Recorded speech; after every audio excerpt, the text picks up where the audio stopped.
Hello class 11th students, आपको पता ही है हम लोग second chapter we are not afraid to die if we can all be together पढ़ रहे हैं। चलिए हम अब इसका लास्ट पार्ट पढ़ते हैं। तो लास्ट पार्ट में क्या क्या हुआ ये देखेंगे हम। I checked and rechecked my calculation. तो मैंने बार बार चेक और फिर से रीचेक किया मेरे कैलकुलेशन को, क्योंकि वो एक छोटा सा आइलैंड ढूंढ रहे थे जो बता रहे थे कि वो pin prick in the vast ocean था। मतलब एक इसके पिन के जो नोक होता है ना, पिन का नोक आप जानते ही हो, बिल्कुल छोटा सा होता है ऊपर वाला पोर्शन। इतना छोटा सा इतने बड़े ओशन में वो आइलैंड दिख रहा, आइलैंड था और ये उसको ढूंढ रहे थे। ठीक है, तो ये बार बार इनको कैलकुलेशन करना पड़ रहा था कि कहाँ पर वो आइलैंड हो सकता है जहाँ पर किसी तरह से ये अपने जहाज़ को, वेव वॉकर को लेके जा पाए। We have lost our main compass. इनका जो मेन कॉम्पास था वो ख़त्म हो गया था, मतलब काम करना बंद कर चुका था। I was using a spare which had not been corrected for magnetic variation. एक और एक्स्ट्रा इनके पास एक था तो ज़रूर कॉम्पास, लेकिन उसे मैग्नेटिक वेरिएशन के लिए सेट नहीं किया गया। आपको बताइए अर्थ पे मैग्नेटिक फील्ड होता है, उसके हिसाब से कॉम्पास चलता है। तो ये मैग्नेटिक वेरिएशन के लिए कॉम्पास जो था वो सेट नहीं किया हुआ था। I made an alliance for this and another estimate of the influence of the westerly currents which flow through this part of the Indian Ocean। इसलिए इन्होंने सोचा कि चलो जो विंड का प्रभाव है ना, उससे तय करते हैं कि हमारा जहाज़ कहाँ पे होगा, क्योंकि यहाँ पर क्या होता है, वेस्टर्ली की जो करंट होती है उसकी इन्फ्लुएंस बहुत ज़्यादा होती है। और जो इंडियन ओशन का वाला हिस्सा है वहाँ पर वेस्टर्ली करंट्स बहुत ज़्यादा होते हैं। आपको पता ही ना कि समुद्र के अंदर जो पानी बहता है उसमें करंट्स होते हैं। उसी से ये नाप रहे थे कि हम कैसे कहाँ पर होंगे और कब किधर पहुँचेंगे। About 2 p.m. I went on the deck and asked Larry to steer a course of 185 degree। और करीब 2 बजे ये अपने असिस्टेंट जो थे लैरी, उनके पास गए और बोला कि भाई ऐसा करो 185 डिग्री घुमाओ अपने जहाज़ को। इफ़ वी वर लकी, अगर हम भाग्यशाली होंगे, I told him with conviction that I did not feel, हालांकि वो कह रहे थे कि मुझे तो समझ में नहीं आ रहा है कि हम सक्सेसफुल हो पाएंगे कि नहीं हो पाएंगे। He could expect to see the island about 5 PM। अगर हम लोग 185 डिग्री पर अपनी जहाज़ को घुमा लें और फिर चलना शुरू करें तो शायद 5 बजे तक हमें वो आइलैंड दिखाई दे जाएगा। Then with a heavy heart I went below. इतना लैरी को इतना बोलने के बाद वो बड़े भारी मन से, क्योंकि उनको उम्मीद ज़्यादा नहीं थी कि उन्हें आइलैंड दिखेगा, ये नीचे केबिन में चले गए। Climbed on my bunk and amazingly dozed of. और अपने जो बना हुआ रहता है ना रैक की तरह, जैसे ट्रेन में होता है, आपने देखा होगा बर्थ होता है, उसी तरह से पानी के जहाज़ में भी इस तरह का बर्थ बना रहता है, बिस्तर या खाट आप बोल सकते हैं उसको, उस तरह का। ये उस पर गए, लेट गए और सो गए। बहुत ही ताज्जुब हुई इनको, तुरंत इनको नींद आ गई थी। When I woke up at 6 PM and growing dark, और ये जब 6 बजे उठे, अंधेरा हो रहा था, I knew we must have missed the island। इनको लग रहा था कि इन्होंने ज़रूर आइलैंड मिस कर दिया होगा, यानी या तो जहाज़ इनका बहुत पीछे रह गया, नहीं तो आगे चला गया होगा। And with the sail we have left, we couldn't hope to beat back into the westerly winds। और अब जब हम जहाँ कहीं भी हैं वहाँ से वापसी की तो कोई उम्मीद नहीं की जा सकती, क्योंकि इस एरिया में वेस्टर्ली की हवाएं जो बहती हैं वो बहुत तेज़ रहती हैं। At that moment a tousled head appeared by my bunk। तभी क्या हुआ, एक सिर इनको दिखाई पड़ा। Can I have a hug? Jonathan ask. Jonathan ने कहा कि क्या मैं आपको गले लगा सकता हूँ। Shiv was right behind him. Shiv ठीक उसके पीछे थी। Why I am getting a hug now, I ask. तो उन्होंने पूछा कि मैं क्यों तुमको गले लगाऊँ अभी। Because you are the best daddy in the whole world. उसने कहा कि आप दुनिया के सबसे अच्छे डैडी हैं।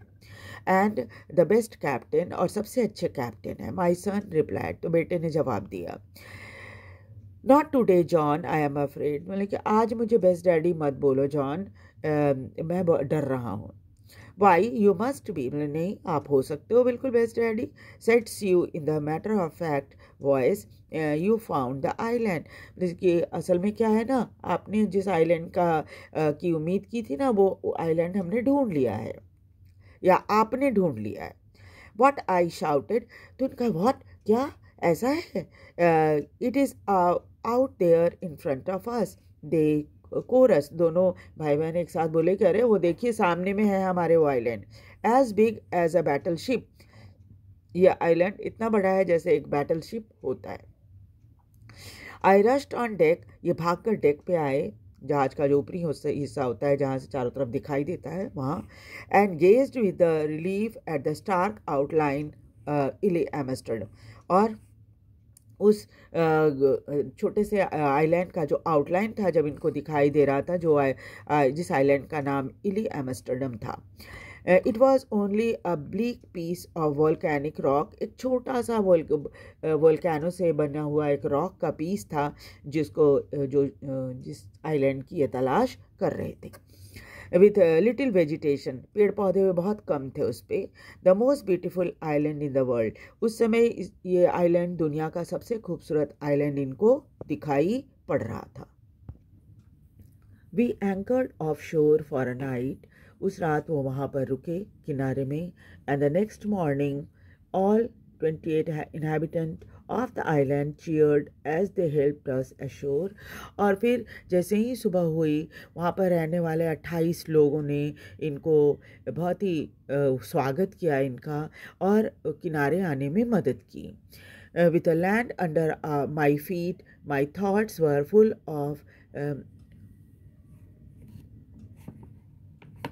full of Larry and Herbie, cheerful and optimistic under the direst stress, और मुझे उस समय बहुत खुशी हो रही थी, तरह तरह के विचार मन में आ रहे थे, क्योंकि काफ़ी समय बाद पैरों के नीचे ज़मीन आई थी आइलैंड पर उतरने के बाद, और वो बहुत खुश थे कि लैरी और हर्बी भी बहुत ही ऑप्टिमिस्टिक थे, बहुत ही मुसीबतों के समय भी, जो इनके असिस्टेंट थे।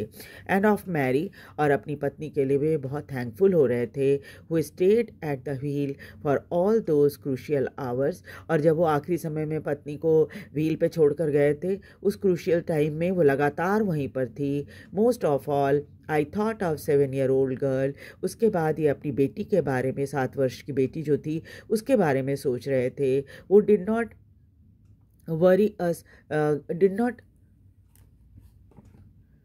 want us to worry about a head injury, और जो कि 7 साल की ही थी, लेकिन वो इन्हें चिंता में नहीं डालना चाहती थी ये कहकर कि उसे सिर में बहुत तेज चोट लगी है। which subsequently took some minor operation to remove recurring blood clot between skin and skull, and a 6-year-old boy who was not afraid to die, और उसे कुछ माइनर ऑपरेशन से गुजरना पड़ा बेटी को, जिसमें कुछ खून का जो थक्का जम गया था उसके स्किन और स्कल के बीच में, उसको निकालने के लिए माइनर ऑपरेशन करवाना पड़ा उनको अपनी बेटी का। और 6 साल का बेटा जो कि इतनी छोटी उम्र में भी मरने से जिसे डर नहीं था। तो ये था एक पूरी परिवार की बहादुरी की कहानी, जिन्होंने मुसीबतों में भी वो घबराए नहीं और लगातार मुसीबतों का सामना करके उस पर जीत हासिल की।